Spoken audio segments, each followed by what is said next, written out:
Hi, welcome. Thanks for showing up. Repeat after me.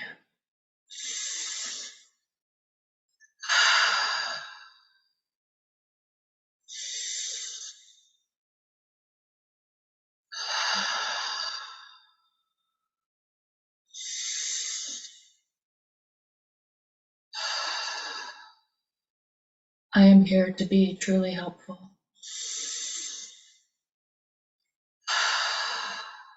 I am here to represent him who sent me.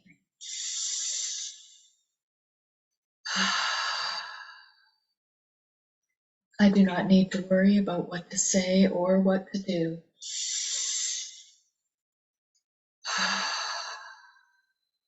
Because he who sent me will direct me.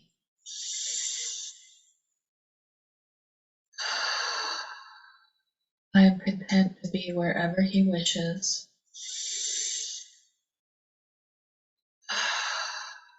Knowing he goes there with me.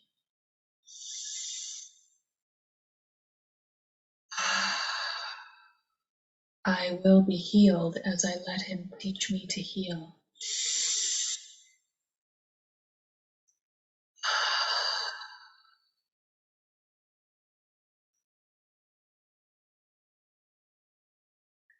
Holy Spirit, show me the way. I let go of trying to fix and control this life.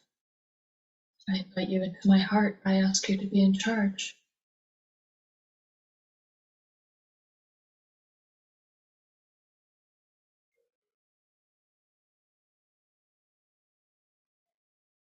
There's nothing to fix.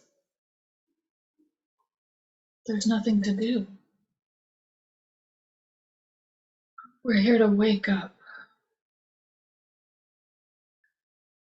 Awakening happens when we realize that we are the dreamer of the dream and not the dream figure.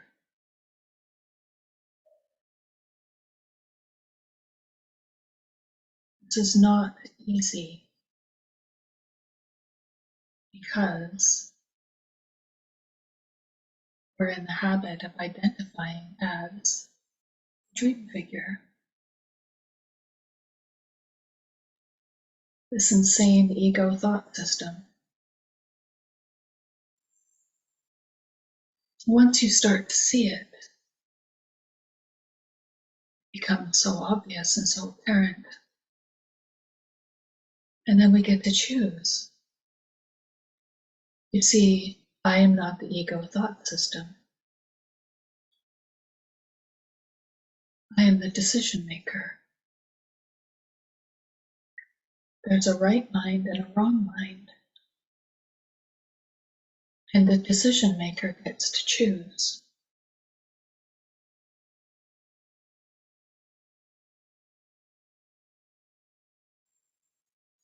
So I've been practicing that today, watching the ego do its thing, watching the dream character Jody do her thing, watch the transformation artist scramble to fix everything.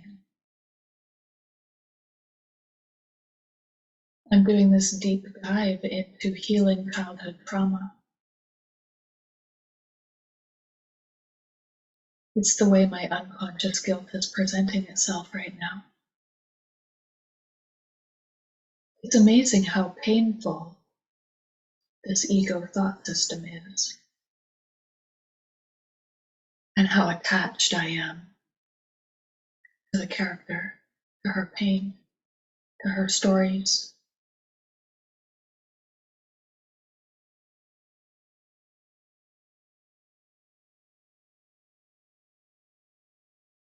And so I watch, and I welcome.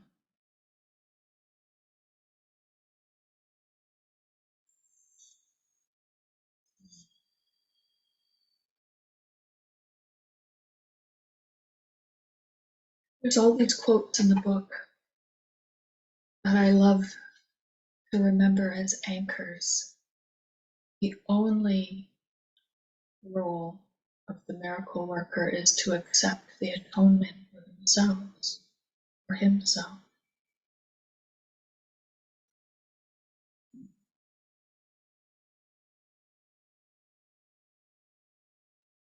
That's it. We're not asked to fix anything. We're not asked to heal anyone. It is in that accepting the atonement for myself that everything is unwound. That's where salvation is. So I'm catching more windows, glimpses, experiencing holy instances, experiencing the miracles. A miracle is a correction. It merely looks on devastation and reminds the mind that what it sees is false. This is a dream world. I'm dreaming.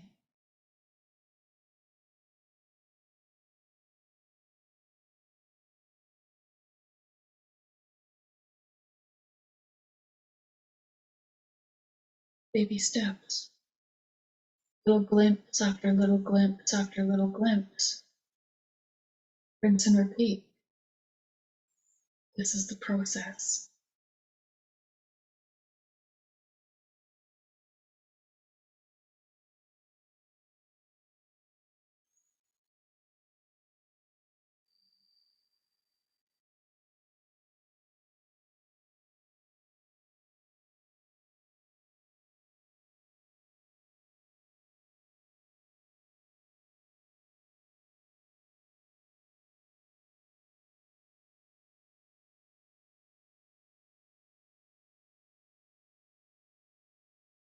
Unwinding the stories, seeing through the illusions, welcoming the chaos, watching.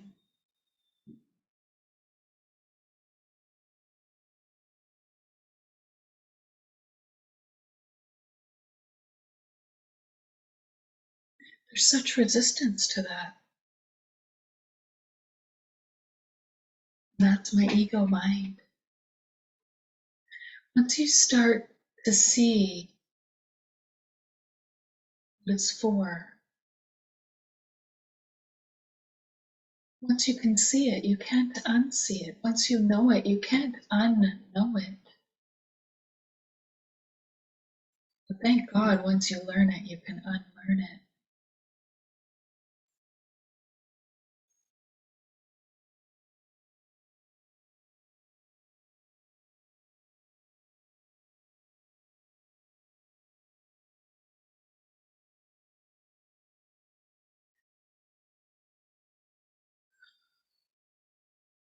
There's such peace here right now.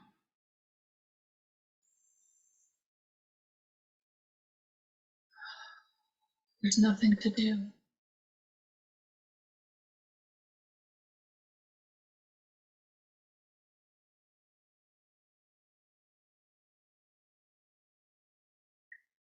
I can feel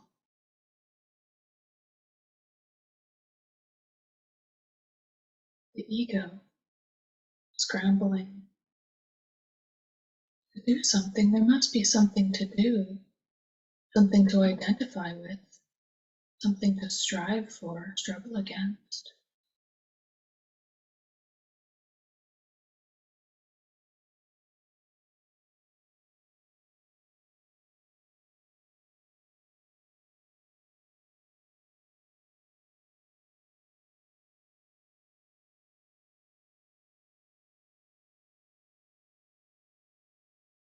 I am that which watches.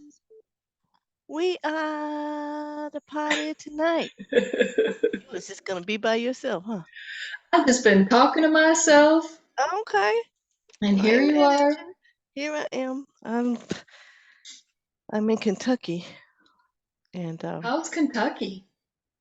wonderful. I love coming here. I love this place. It's so beautiful, and it's a small town, and the people are just like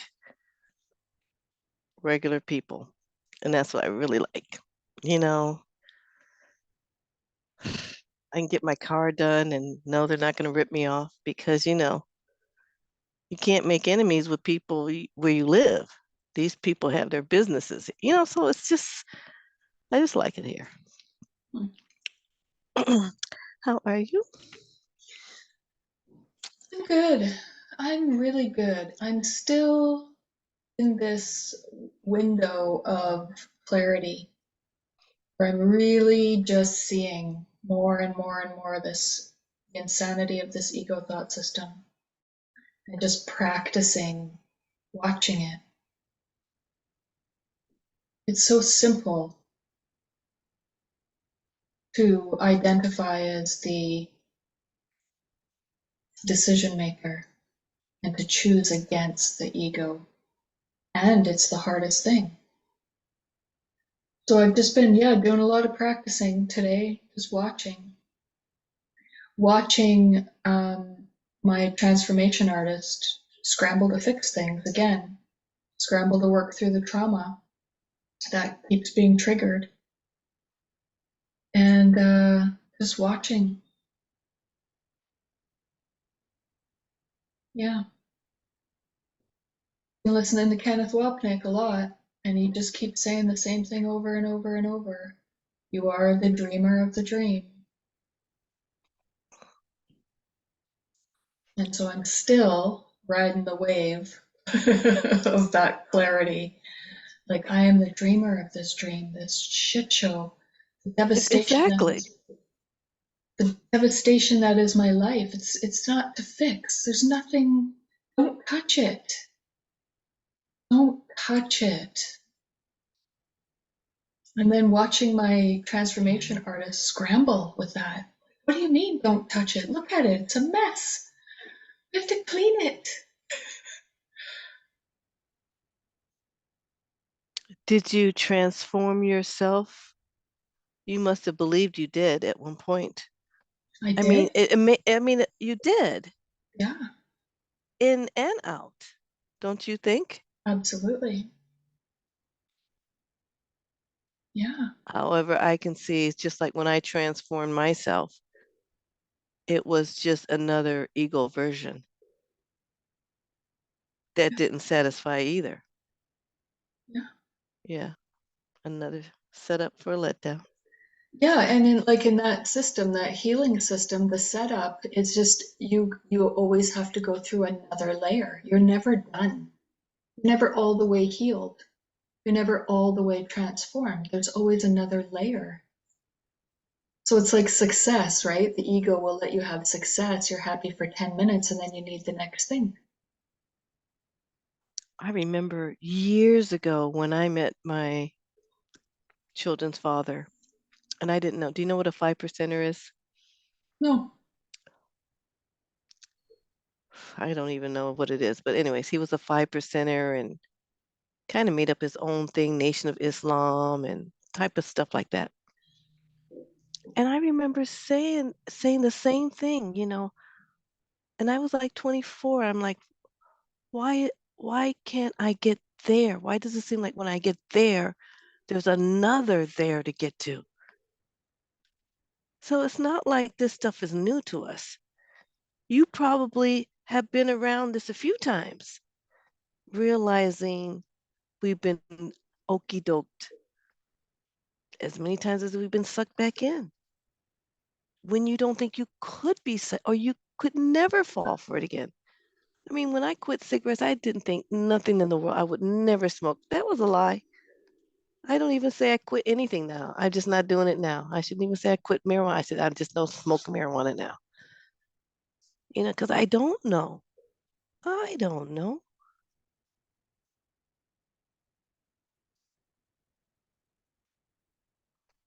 So yeah, that it is very tricky. It's still like separating this thing because we don't know what's going to be there if it's not this thing. Mhm. What's going to be left?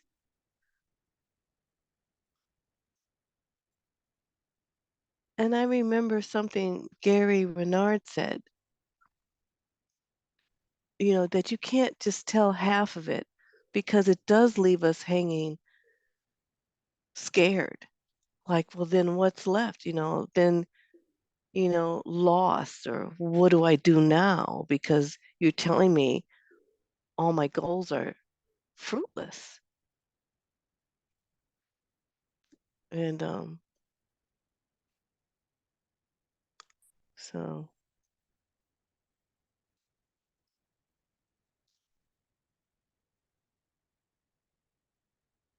nothing. And that's the beauty. And everything. And everything. Mm.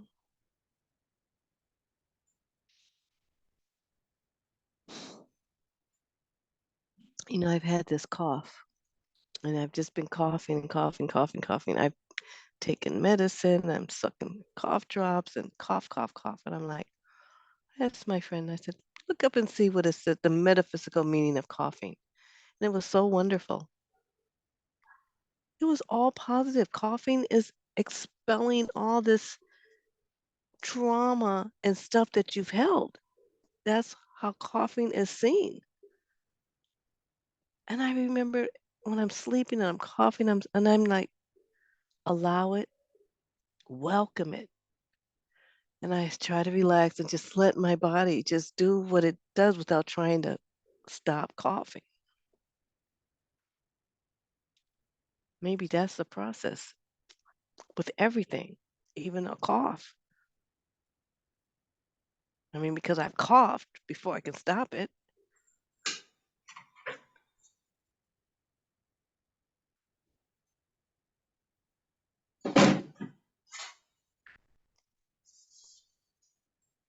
But I'm feeling so good since I've been in Kentucky because I'm around my grandkids and my daughter and son-in-law and 2 dogs and a cat. Between busyness and exhaustion, I don't have time to be depressed. It's wonderful. Yeah.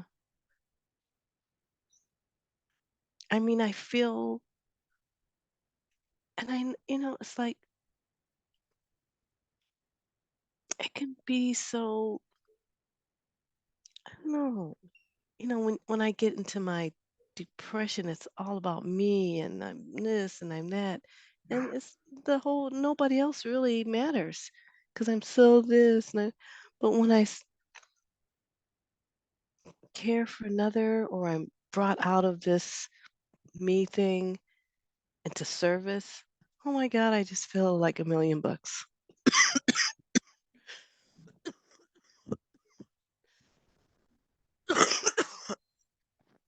$1,000,000.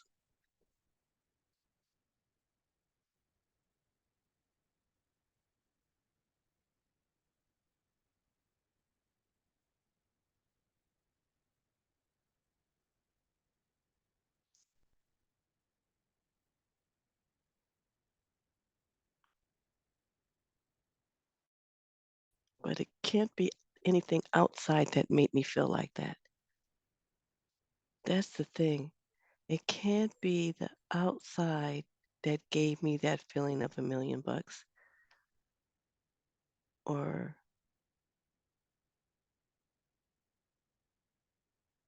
hmm, Yeah, if there's no cause in the world, yeah. but I've created this so I can know appreciation because I have it, or whatever this feeling. I'm going to tell you, I've had an issue with my car light, and I took it to a mechanic today, and he fixed it. And I wanted to give him all the money in the world. I wanted to just sing it. I was so full of love and appreciation and gratitude for this dude. I was like, you are crazy, because I know I would have given him $1,000,000. He asked for $50. I would have given him $1 million if I had it, because that's how I was just so appreciative, and I felt so blessed. And finally, I thought about that, because going to him, I'm like, okay, this is the third person that's trying to fix my car. Am I going to get ripped off again? I done, I had that story. And then I remembered it's a friendly universe. I'm going to be vulnerable. I'm going to trust. I can't go in there like, okay, you're going to fix it? Because the other guy, he said he was going to fix it, and look at my headlight. I could have did that. I said, no, be it open-hearted. It's a friendly universe. And when I arrived, it was 222. It was so cool. And I tell you, this day has been an amazing day. When I just thought I couldn't, I had meetings. I had to look professional. This is about professional psychology. I took the hat off and I did brush my hair and put some earrings on, but I don't have no professional clothes with me. I don't even think I own professional clothes, but I did the best I could. And good thing everybody nowadays Zooms from their home anyway, so. And I didn't have much energy or attachment, but everything went so well that I'm feeling good about it. But it's like I don't want to be attached.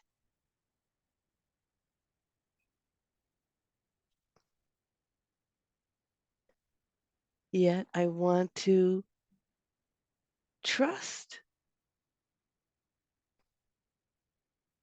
that everything is working out as it should. And of course it is, and it has already. Mm.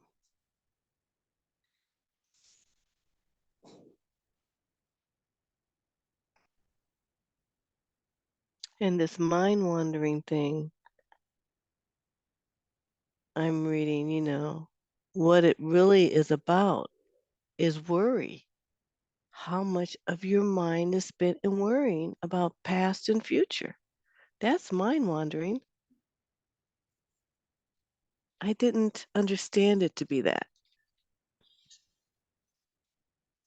and not in the present moment, looking at the sky when I'm walking, looking at the beautiful. Kentucky is so beautiful, especially where I'm at. It's just beautiful. And just being here, looking and drinking all this in. And that is not mind wandering. So mind wandering is the opposite of being present in this moment and aware of right now.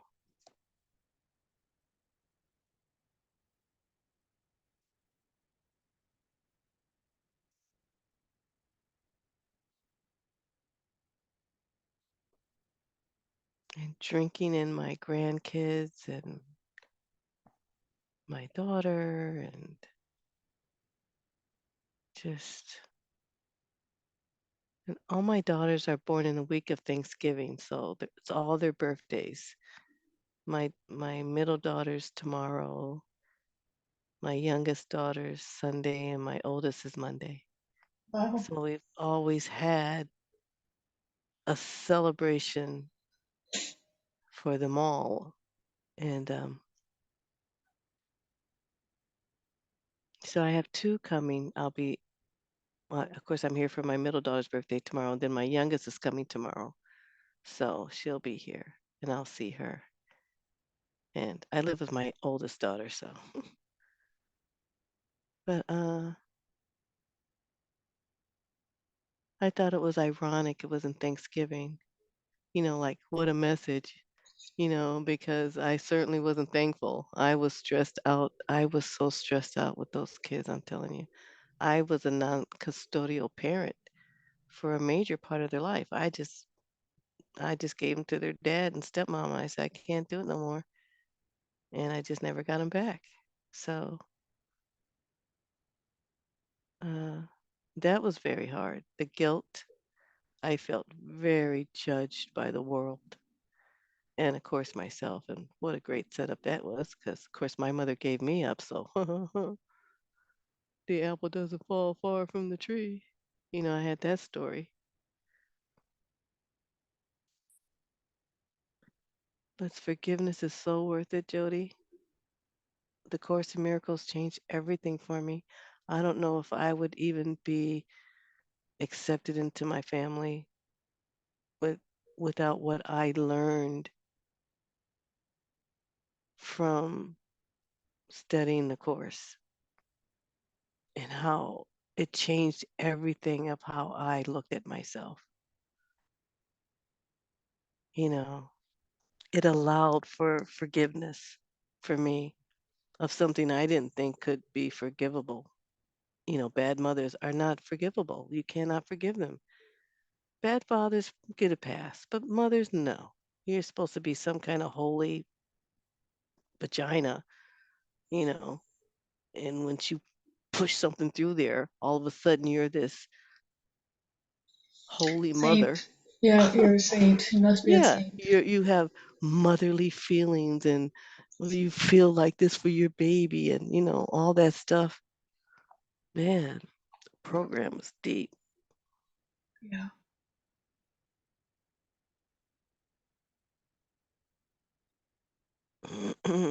Yeah, it is deep.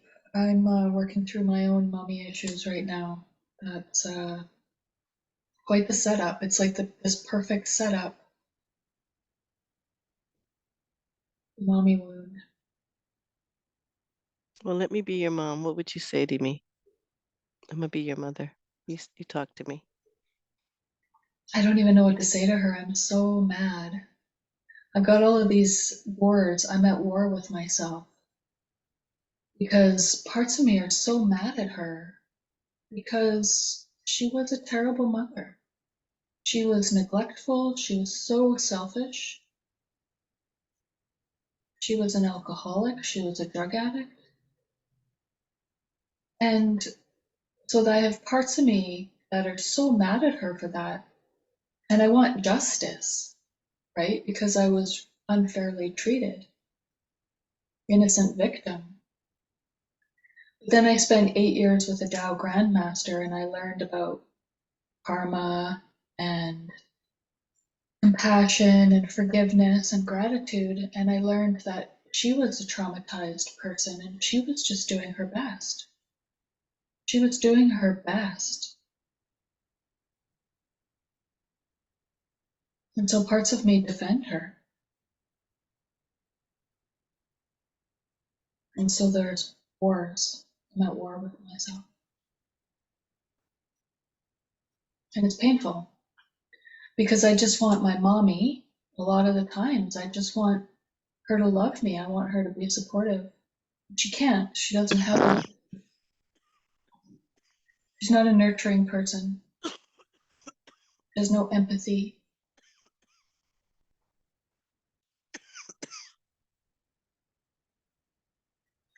So I don't even know what to say anymore. I don't even know what to say. Like if I can't speak to her, I've gone no contact.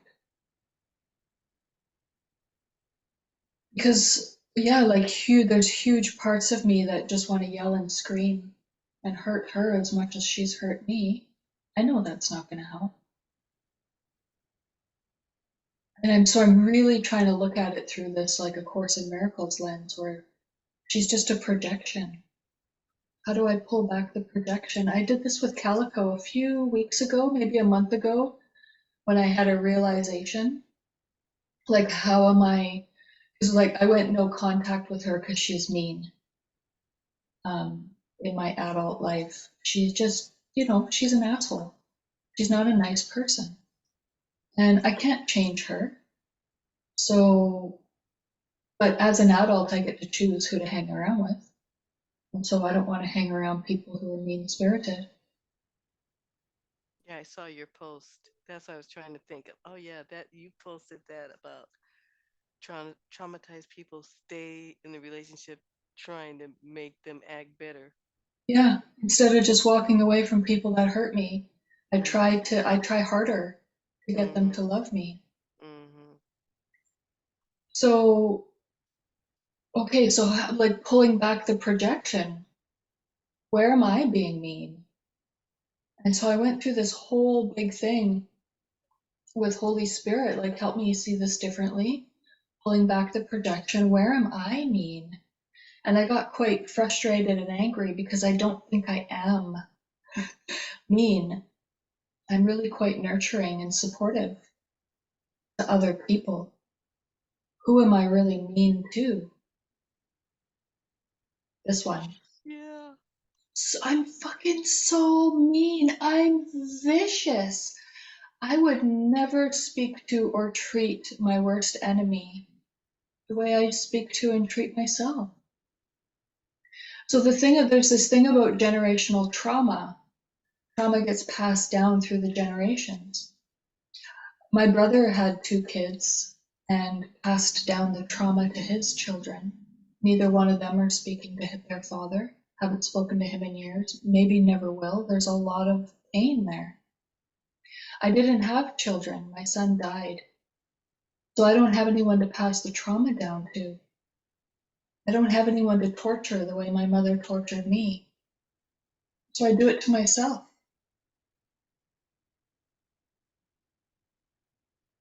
That was quite the realization. Like, wow, yeah, you do that to yourself. So this is my mother's. I'm projecting all of this self-destructiveness into this dream character that I've created called my mom.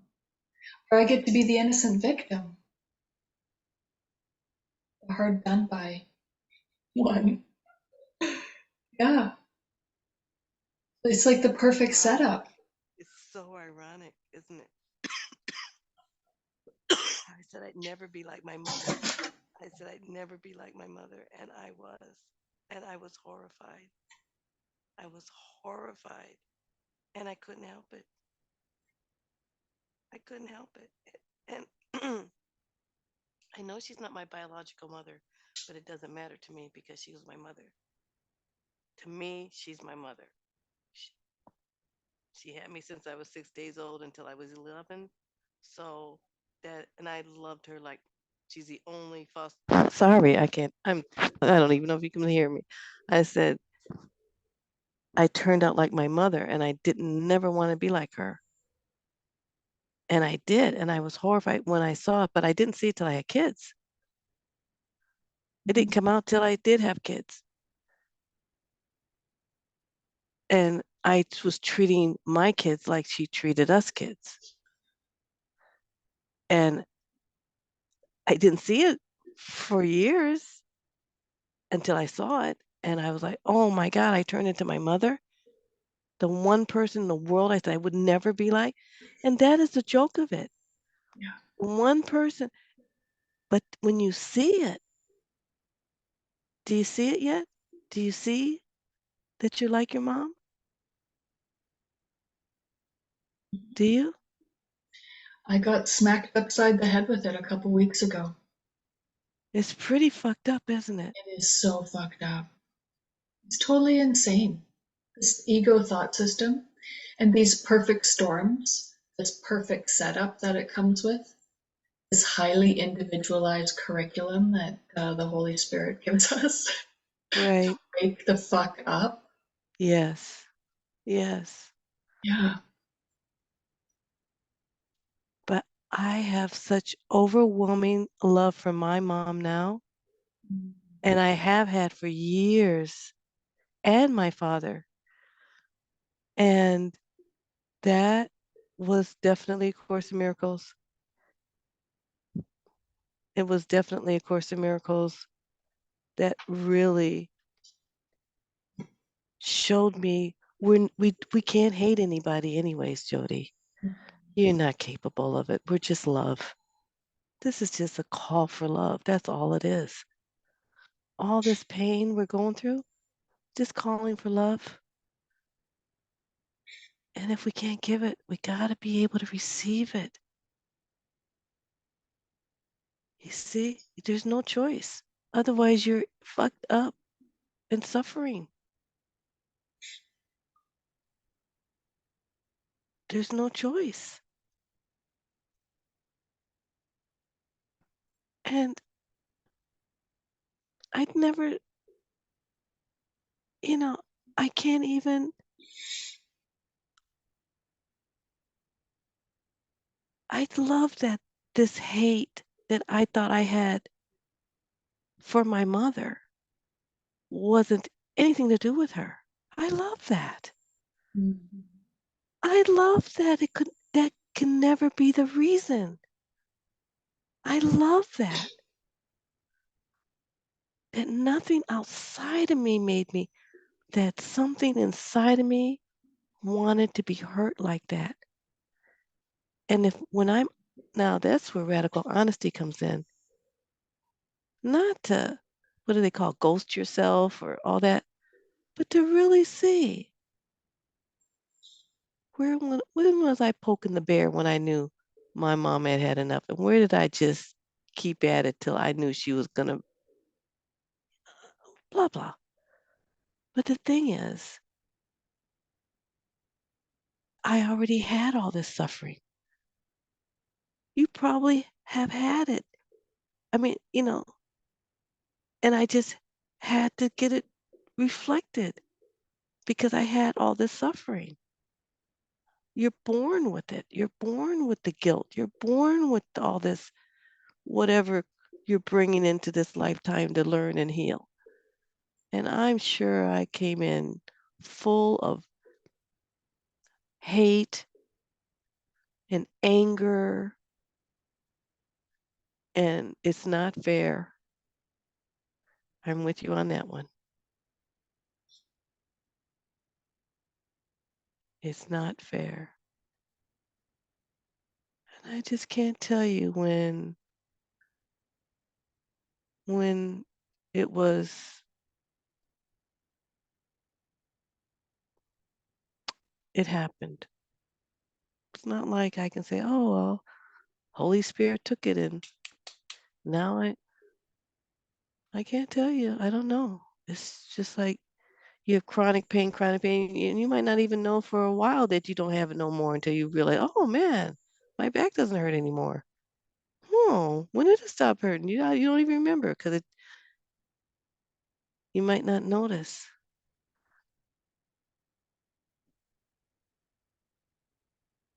And I never got my mom passed, so I never got a chance to tell her that I love her, you know, in the physical. But I do all the time now. And I have such compassion for her, especially after having kids. I'm telling you, oof. To all my friends who never had kids, I always say you were spared. You'll get it next go round. Maybe that'll be your school room then. We all got our school rooms, like you said, Mhm. perfectly tailored. I didn't want any kids. I'm telling you, I knew I didn't want to have kids. Always did, because I knew I was going to end up being a welfare mother. Because that's all I saw around me. Kids on foster care, what did they end up? They ended up in the projects with 3 kids eating chips and watching TV all day. That was not going to be my future. And girl, didn't you know I was pregnant at 16? I surely was. But that's not, I had an abortion. I had 2 abortions before I had 3 kids. I was trying to run away, but you just can't. If you're going to have them, you're going to have them. If you're not, you're not. I mean, the script is written, and my script was written to have these 3 uh, blessings in my life and my grandchildren, such blessings that I can really enjoy them.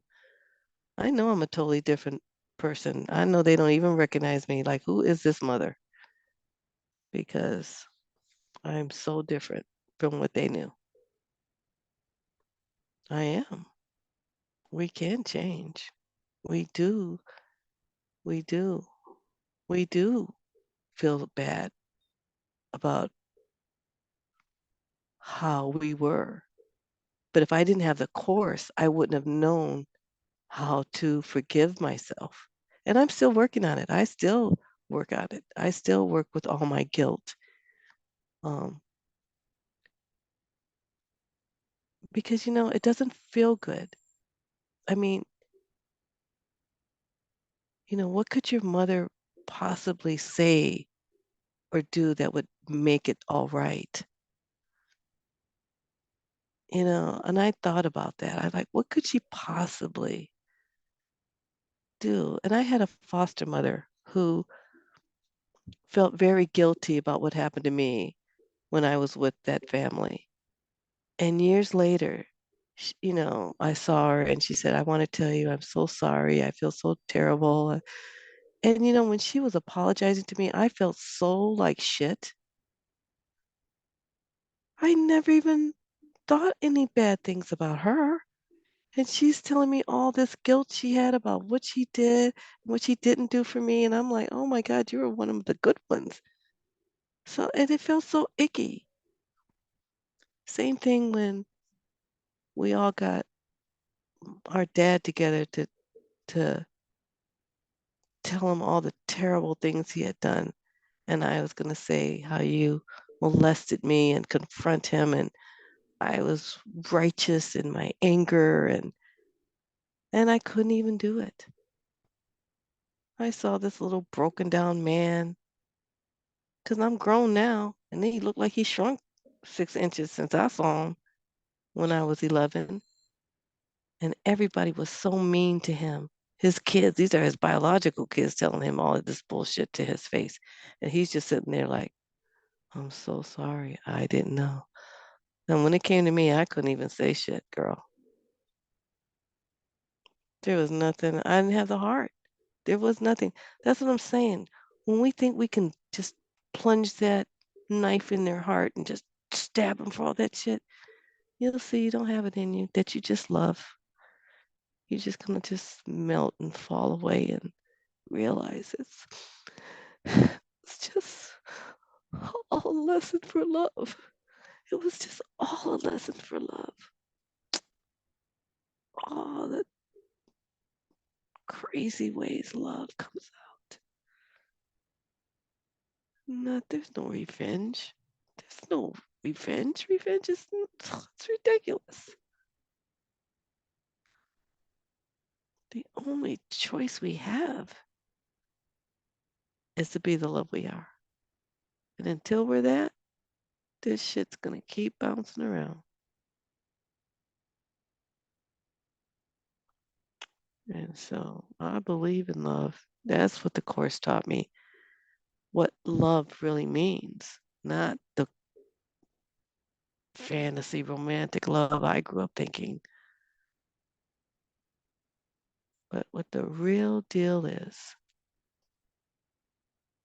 The real deal, and it's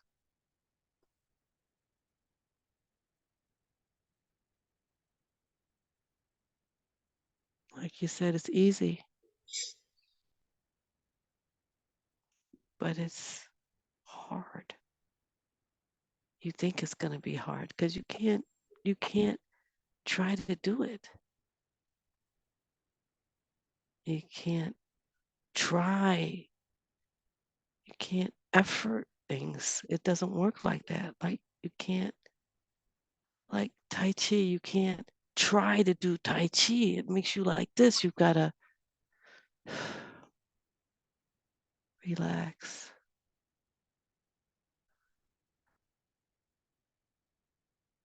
You have to give in.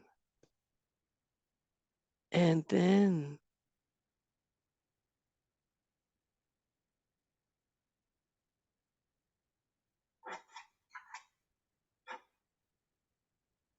but no, I don't want no revenge. There's nothing that could happen that could make things right. And I can't even see now that things were wrong. Like y'all say, nothing's gone wrong. Nobody did anything wrong. not to you. I'm sorry for your mother.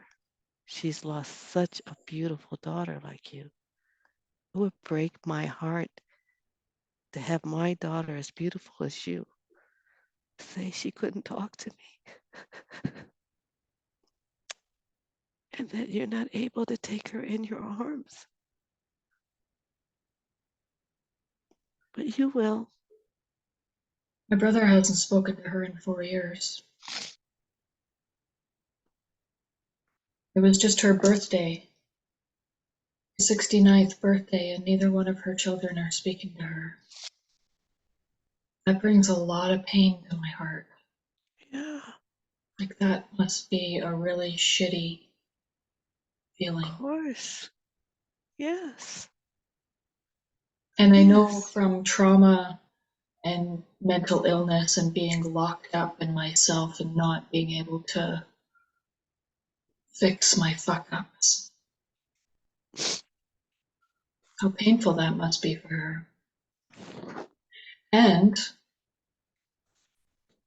she's just, yeah, I keep getting, I get really stuck. She's abusive. And so that's why I can't be around her. And that it's a really powerful, like, it's a very sticky story. And I'm being a vampire, and I recognize it. Like, I'm, as a vampire, I've got all of these problems.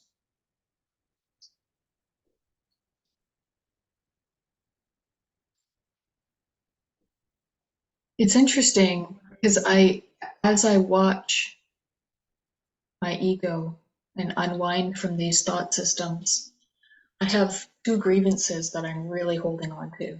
And I see that I'm really holding on for dear life to this illusion of, I'm so mad at my mom because she's mean, she's abusive, and I shouldn't have to put up with it. And I'm holding on really tightly. It's I don't know how many times you've watched that vampire analogy, but it's hilarious to me how strongly I'm holding on to this story that is so painful.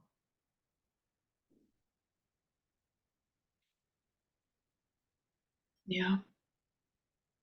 And I see it. So back to Kenneth Wapnick. There's nothing has gone wrong. There's nothing to fix here. I just need to look at that with the Holy Spirit. All of this pain that's coming up is my unconscious guilt. And it's coming up to be unwound. And my only job is to ask Holy Spirit to look at it with me. And when I'm looking at it, I'm not it.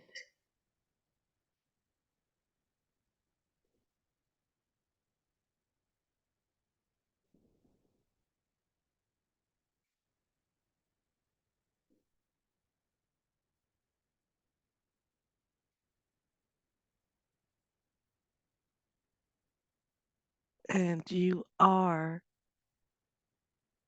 I was doing that today and I said, so I'm looking at it, so I'm not it, and I am of the awareness. I am the peace. That's what I was feeling. Like, peace is here looking at this. It's a tricky one. Mm. But I love it. I love this. I know it has a happy ending. And I just know love, the love you are, Jody. We're destined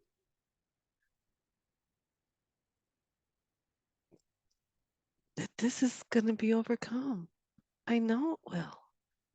And it's going to be so beautiful. I hated my mother so much, Jody, because I loved her so much. I loved my mother. I was obsessed with her. I hated that I looked nothing like her. I wanted to look like her. I wanted to be her child. And as much as that's that special love, man, that special love switched to special hate. And when I found out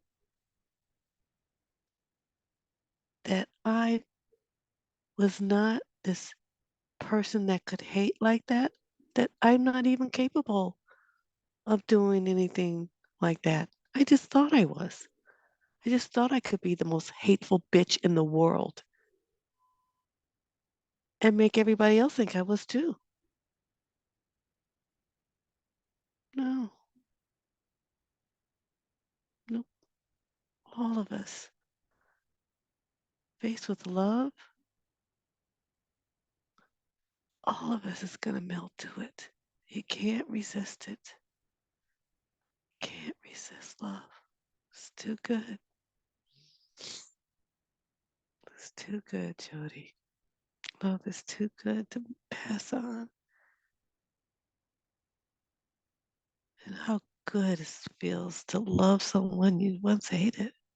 I can't tell you how good that is. Oh, I hated my oldest daughter. I could not stand her. And let me tell you, that was terrible because I didn't think a mother could hate her kid. And she's my biological child. But I could not stand that girl. Oh my God. I could not stand her. And when I realized it wasn't her I didn't like, it was because she was just like me that I hated. Mm.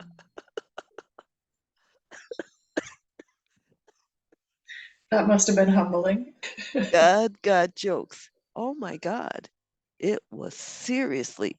And I'm telling you, it wasn't until many years later that I realized that.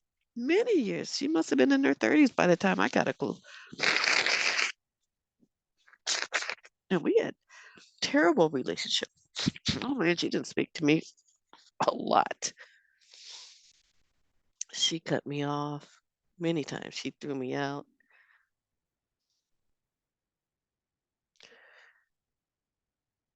And to see us now, you'd never know. People are shocked. I mean, she never had a good thing to say about me ever. She trashed me to everybody. And now when they see it, everybody's shocked because we just adore each other. So it is possible. And it's the most beautiful thing. And I would say it was worth all the terribleness we went through. Just so I could get a clue and I could know that I can love somebody even though they think they hate me. You see, I didn't know that. I thought if you hate me, I got to hate you back. I didn't know that you could do something else. I had no clue. I didn't know I could still love her. That I could just ignore all her hatefulness towards me. I didn't have to respond to any of it. I wasn't living with her, but I would initiate my contact with her. Yeah, that my girlfriend said that to me. She said, "Well, just because your daughter's not talking to you doesn't mean you can't talk to her." That never occurred to me. I said, "Oh, okay." So I would just keep calling her and leaving her voicemails, and I didn't know there was a choice in these things. To me, it was always an eye for an eye. You treat me like this, I'm gonna treat you like that. You gonna chop it up, I'm gonna be right there chopping it up with you. You're not push. I'm gonna. No, man. When I learned you always have the choice to love, oh, damn, really? Even if they're doing this, and this, yeah. You mean even if they did that, and this? Yeah. Oh, that's what we're here to do. That's what unconditional love is. Oh, that's all. Who can hurt you then? There's nothing because They only hurt you because you believe what they say.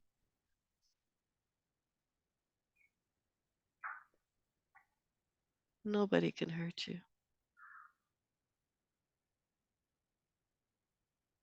Now they can't, my daughters can't really hurt me because now I know, oh, it's not a mother's love.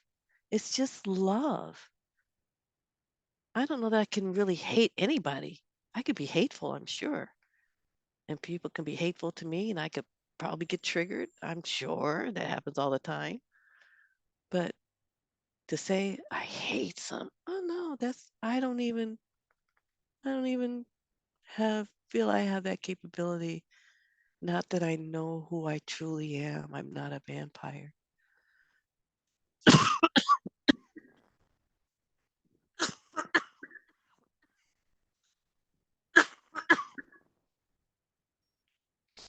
Stay in this course, girl. It saves my life because it only preaches love. Only thing coming out the course that I read is unconditional love is what I am. And I need to have that repeated over and over for however year to the end of this imaginary incarnation. I'm going to hear this all the time. I am the love. I am the light. I am the Holy Son of God.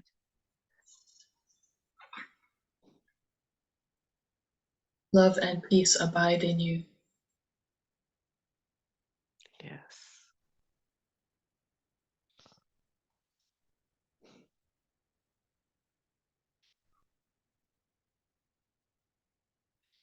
I did a lot of Byron Katie worksheets on my daughter too, and that really helped a lot. I have a couple of Byron Katie sheets, and I've been in such resistance to actually sitting down. They're horrible to do. You can't do it. You really need a facilitator. And if I had had a facilitator, I would have been much better, but I just have always been resistant to it. It's like peeling off a scab. That's what I feel the work does. It's that scab that's not ready to come off, but you peeling that bad boy off and how that much that's what that Byron Katie the work does. So Yeah. I would just write them, but I wouldn't go through them. But writing helps too. I could write all the hateful stuff down that, yeah, I still have them about my daughter. I love it because now I can look at it and laugh. But I remember when that shit was true. And I didn't hold back. Ooh, I'll tell you that, child. So that really, really helped loosen up uh, and helped me see my part in it all. Because it wasn't about changing her. Not possible. And it is true. When I changed, did you put that down there? Yes, you did. I like that. That was a When you nice change graphic the way too. you look at things, the things you look at Look at change. change. Yeah, Yeah. Right perception. absolutely. Yeah. And you have to know it's possible.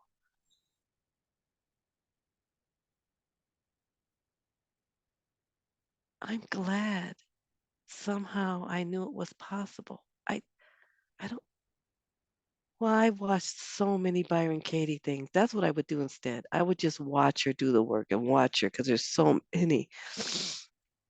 For years, I just would watch, and they're very helpful too. She still does them to this day.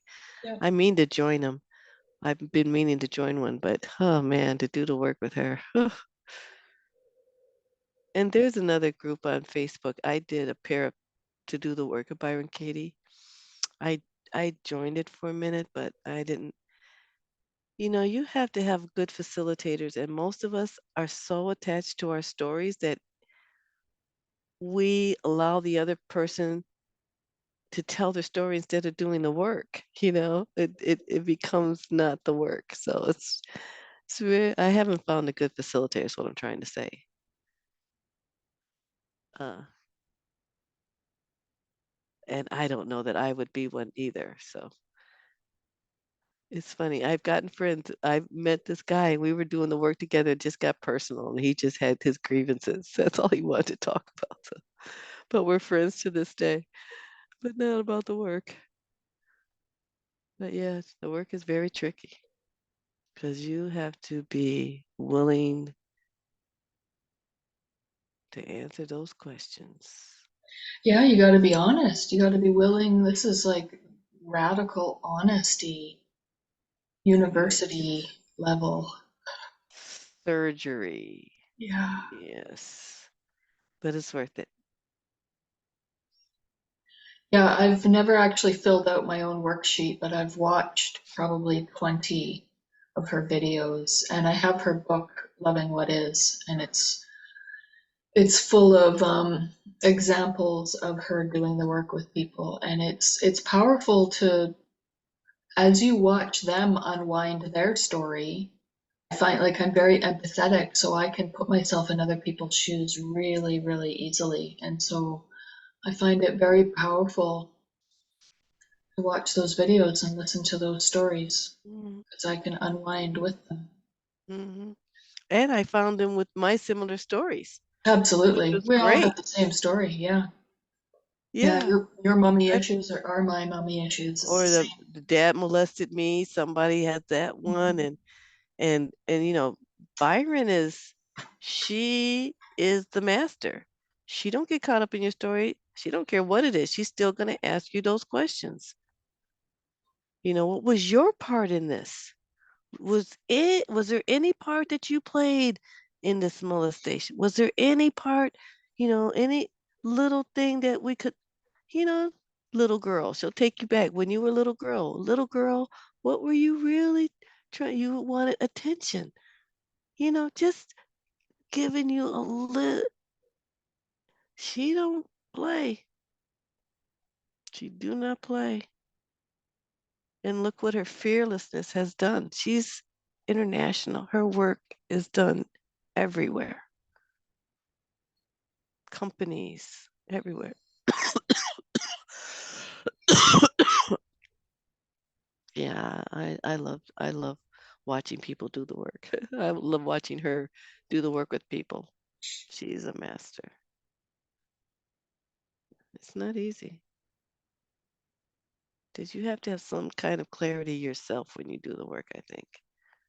You have to be able to stay this neutral person that doesn't get caught up in the story the person's saying or get triggered. Mhm. Yeah, well, you might want to just to unwind things, just to unwind things. They really helped me. I did a ton of worksheets. Like I said, I just wrote my grievances down, and that helped a lot. And I didn't really do them thoroughly, turning them, and you know, not writing. And that's what she says. You need to write them because you can get very weird with yourself. You won't be strict. Yeah. But it was quite helpful. But again, I think the course really gave me, because Byron Katie's work left me, when I first saw it, I said, uh-oh, you mean nothing is true? I knew that once I even started her shit, I said, this is not going to end up good because I'm going to find out nothing's true. And she doesn't give you anything to replace it with. I mean, she has peace with nothing being true. And now she talks more about what comes into place once you do the work. But before it was just like, I thought, oh, well, then nothing's true. Fuck it all. I can't trust shit. So that's why I love the course, because the course doesn't leave you with nothing. It tells you what it is. It gives me the whole picture that I needed for everything to make sense, for this journey to make sense, for it to be worth to keep coming back to the truth of who I am. unconditional love, and seeing everyone the same. You too. You know you love your mom. And that's the kicker. You hate that. You love that bitch. And that's That's why okay. it's so hard. Yeah. If I just hated her, I could Yeah. walk away. Well, you wouldn't be suffering over it. Yeah, No, it you wouldn't wouldn't be be a war. suffering over it. You'd be like, I hate that bitch. I don't care. Yeah, But it's not you. You can't. Because now you are so honest. You know you're nothing but love. So, and now, it's not even her. So there you she go. doesn't even exist. Thank you. She's just a character I made up. I'm just torturing myself. That's the kicker. And imagine you meet somebody's your mom. Oh, your mom's the loveliest person. Oh my God. Most You're like, people who love the my heck? mom.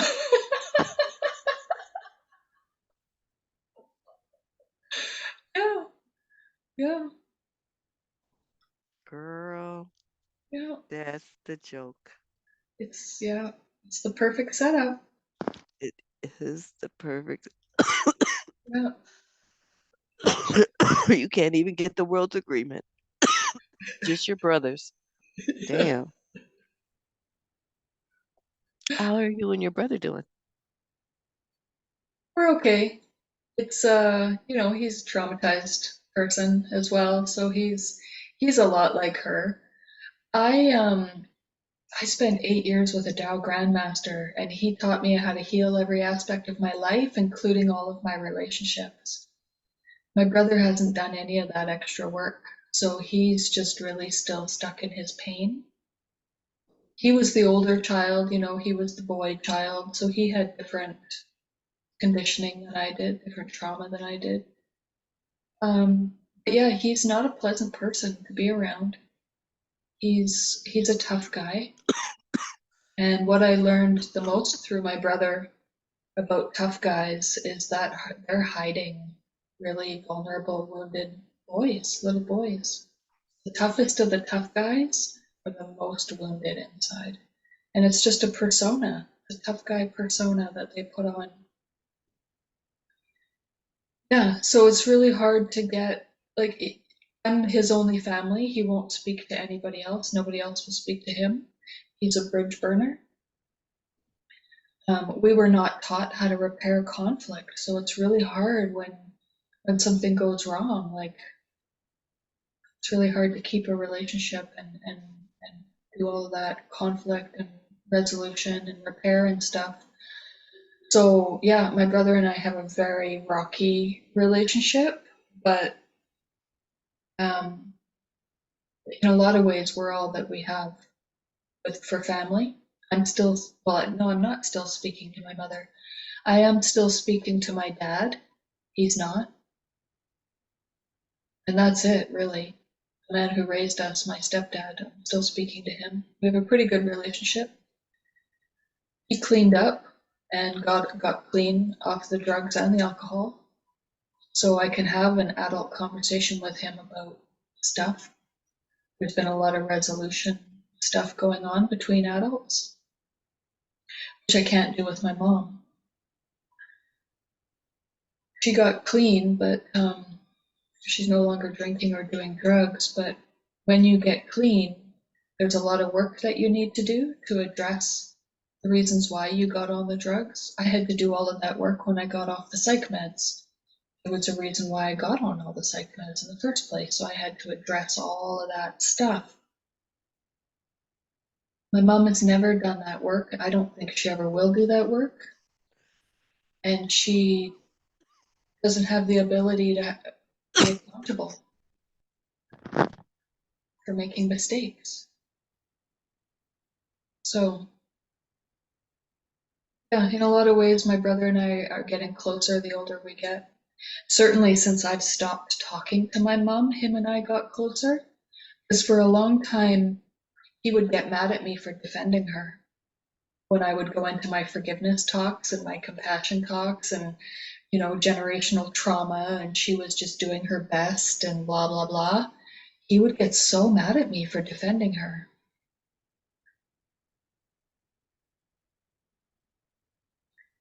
And I get that because I have parts in me that get so mad at myself for defending her. How dare you defend her?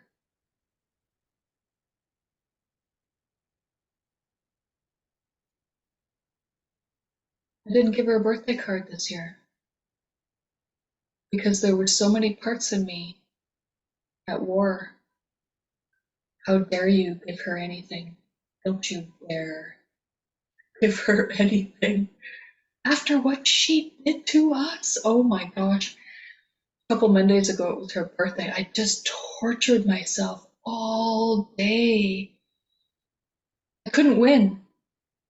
My ego had it set up so perfectly. I could not win. It was just guilt on top of guilt. Tried to go twice, went to the grocery store, went to the grocery store once where they got a bunch of cards, and an actual card store the second time, and just stood there so fucking mad. Like just at war with myself. Trying to find a card for my mom is really challenging because they're all lovey-dovey and gushy, and I can't say any of that stuff to her with honesty. So just finding something simple, happy birthday. But even that, like just so many of us, so many parts, so fucking mad. And then the guilt. I didn't give her a birthday card. I couldn't even give her a birthday card.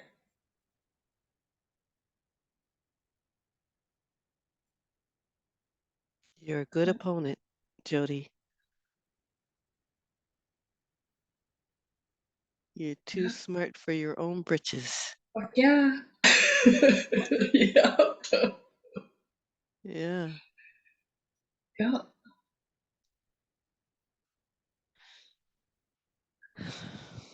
Yeah. I know the healing is there for us. I know we are all healed. Yeah.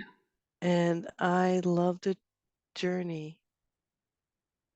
I love seeing who we are truly.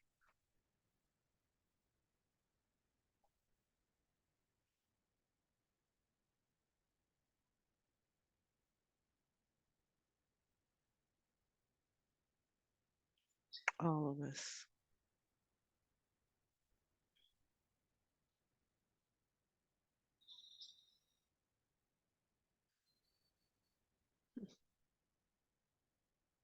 The cool thing is that as I'm talking about this, I can feel the peace. I You're can feel. so lovely. You're so lovely. I just feeling like your mom and like, oh my God, my lovely daughter. I didn't think I could love my kids because I didn't grow up with my biological mother. That was my story. Oh yeah, I have to have a mother's love to know mother's. I'm gonna be this weird old mother that no, not gonna know. But love is love. Love is just not for a mother. For it's just. But I don't know. I love the story of having a daughter, and I love hugging my daughters. And to me, it would be like loving hugging you because I can love everybody. I don't feel this whole story about, oh, this is my daughter. We don't look like. I don't think I look like any of my daughters look like me. So I don't even have that. And so I feel like I'm hugging these people, but it's still fun. It's still fun for me to hug these young women, and I just love that. And they say, Mommy. So weird. Mommy? Who's that? Okay, I'm Mommy, I'm telling you, Jody, it's just bizarre. And when I see other mothers and they're so connected in their story, and I'm like, how did you get like that? I know underneath you like me, you know this special love's not true. That's all I'm saying. it's another ego construct setting us up for guilt. And just like Ken Wapnick said, it's a fucking setup. And your parents are your first torturers. We're the first ones to fuck you up. I mean, that's some fucked up shit. I loved when he said that. I'm like, oh my God, thank you. Somebody saying the truth. Somebody finally saying something. So we all get the same. I don't mind that we all bad. That makes me feel I'm in honest company. But don't tell me everybody's a paragon of all this and I'm down here in the grudgery being this horrible parent and you've never felt like throwing your baby out the window, because I seriously did. And until they started talking about postpartum blues, no one knew how us mothers felt when you're supposed to be, oh, no, it's not like that. It's like that on TV. And it may be like that for some mothers, but maybe not. I don't know. But for me, I didn't know I could talk to somebody about how I felt like not a mother, like I thought a mother should. And that's even worse when you're not even feeling like you think a mother. So I'm thinking I'm a fucking monster. I'm some kind of fucking psychopath with a kid, with the baby. Luckily for me, I'm in a community of Muslims and I had a co-wife and she took the baby, because I was not, for whatever reason, I don't know. And the baby knew because that baby this is my middle daughter. She just cried when I had her and I was like, here, Basima, you take her. And she was like, But anyways, that's all stories. But I loved how Kenneth Wapnick did the whole setup. So you're gonna have that. You're gonna have the parent trauma. You're gonna have some kind of, it's all from the birth, from the time you pushed out. You're gonna get it some kind of way. So, you're in good company, is all I'm gonna say. On whatever side of the fence you find yourself. And we can be on both sides of the fence or on one side of the fence. But you in good company. So everybody hates their mother. It's an old story. Let's get over that. Let's heal that one, really. Because, I'm partial to women. I love women now. And I'm going to tell you, being gay really changed my life and definitely my energy towards myself as a woman and other women.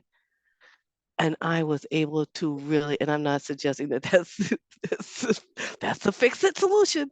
No, I'm not even suggesting that. So that's the answer. That's it. We got it recorded for YouTube. There you go. But it was such a turning point for me. I just fell in love with women. And, I had the narrative of I hate other women. They're so catty. They're always after your man. And I had that, once I passed that little girl stage and got into puberty, women became my enemy when they were the only friends I had. And then, puberty happens and then now they're your enemies. But I will say that when I started, messing around with women, it totally changed my energy and probably helped me prepare for my forgiveness process for my mom. I will say that. I will definitely, and myself, and really seeing myself as a person and not just a mother, but as a woman. Oh, oh, and I love the ego persona of a woman. I know that's an attachment. That's it's still another vampire, but it did really change I don't know what to say, my core beliefs or something, or it just opened me up to this love that I didn't think was possible for anybody but a man. That kind of love and devotion and openness and vulnerability. So,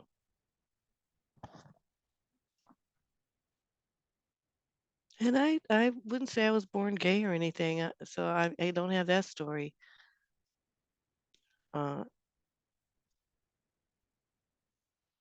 I just, once I had that episode that I had, I think I was just open for everything. I wasn't going to say, I wasn't shutting off to any, and uh, I had been through so many men. I was just like, oh, there's got to be another way. Women. That was supposed to be in the course. There must be a better. No, let me stop. Bill was already gay, so Helen wasn't having none of it. But yeah, I would say that really, really, I just love women, and I appreciate women so much more than I ever did, and I respect women so much more than I ever did. So I will say that was really a game changer for me as well. Whatever that means. All right, girl. These kids get up at the crack of dawn, and they don't care it's Thanksgiving. They don't care about nothing. They're gonna be up at 5 o'clock. The puppy's gonna be crying to go out at 3 o'clock. So I'm gonna go to bed. I'm gonna put on my pajamas tonight. See if I can get my pajamas. But Thanks yeah, for so showing up. glad. Thank you. Thank you for being here. I didn't know. I'm like, I know they done given up on me, but I said, let me go. It's 8 o'clock. Yes. This is great. Thank you, Jody. You're welcome. Love you. Love you, beloved. Happy Thanksgiving. Yes. I know it's not your Thanksgiving, but is it coming or did it pass? We already had it. Oh, I am thankful. Peace.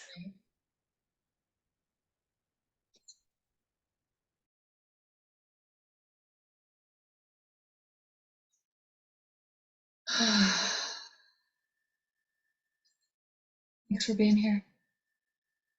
Love you.